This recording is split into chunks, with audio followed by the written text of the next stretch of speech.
Thank you, Madam Deputy President. I rise to speak to the Enhancing Online Safety Non-Consensual Sharing of Intimate Images Bill 2017.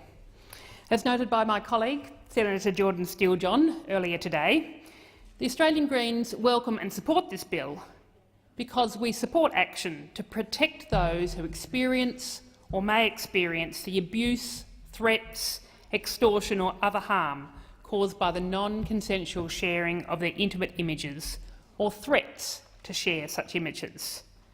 And I'm heartened that the government has listened to the voices in this chamber and across Australia who have been calling for legislation that deals with non-consensual sharing of images for a long time.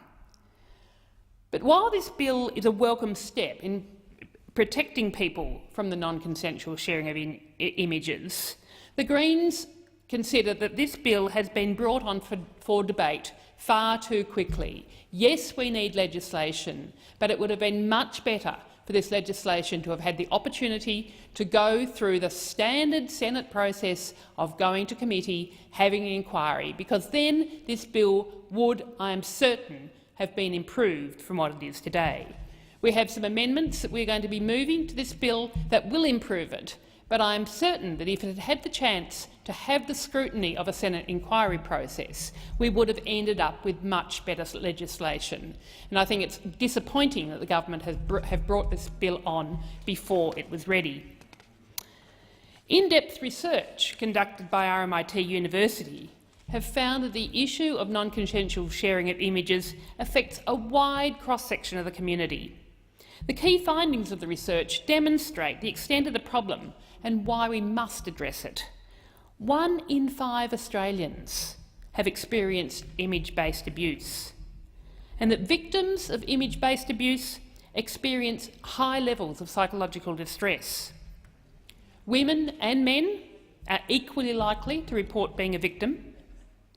Perpetrators of image-based abuse are most likely to be male and known to the victim. And men and young adults are more likely to voluntarily share a nude or sexual image of themselves, and women are more likely than men to fear for their safety due to image-based abuse. Abuse risk is higher for those who share sexual selfies, but they aren't the only victims. 1 in 2 Australians with a disability report being a victim of image-based abuse. Let that sink in. 1 in 2 Australians with a disability. 1 in 2 Indigenous Australians report image-based abuse and victimisation. And image-based abuse and victimisation is higher for lesbian, gay and bisexual Australians. Young people aged 16 to 29 years are also at higher risk of image-based abuse. And critically, given the impact of this, it is heartening to know that 4 out of 5 Australians agree that it should be a crime to share sexual or nude images without permission. It's worth noting that men make up the majority of perpetrators when it comes to non-consensual sharing of intimate images, and that women are more likely than men to be victimised by an intimate partner or ex-partner. And it's this context that I am here in this talking tonight as the Greens spokesperson for women. And importantly, this research shows that those most likely to be targeted by non-consensual sharing of their intimate images are those in our community who are likely to be dealing with discrimination and prejudice and injustice, including disabled people, Aboriginal and Torres Strait Islander people, and lesbian and gay and bisexual people. On top of this, the research found that the victims of non-consensual sharing of images may also have experienced domestic or family violence, sexual violence, stalking, sexual harassment and other forms of interpersonal violence.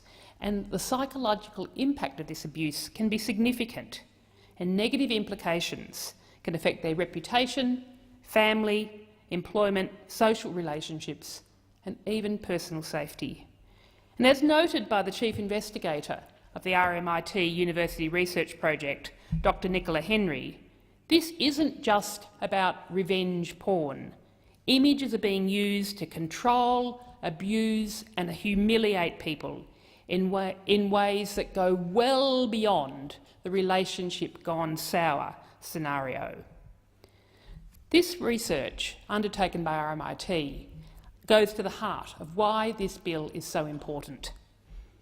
Statistically, we know that the most dangerous place for a woman is in her home.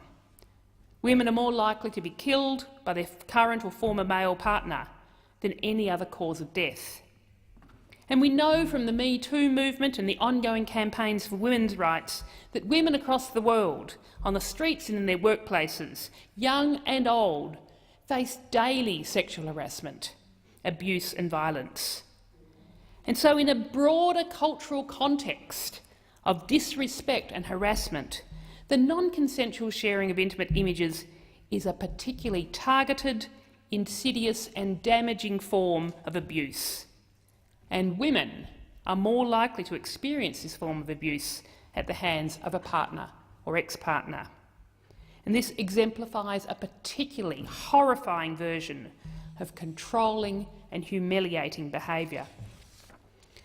I want to share a case study with you, an example of the harm that can be caused by the non-consensual sharing of intimate images is that of two women in a regional town whose intimate images and videos were posted without consent to a pornographic image board.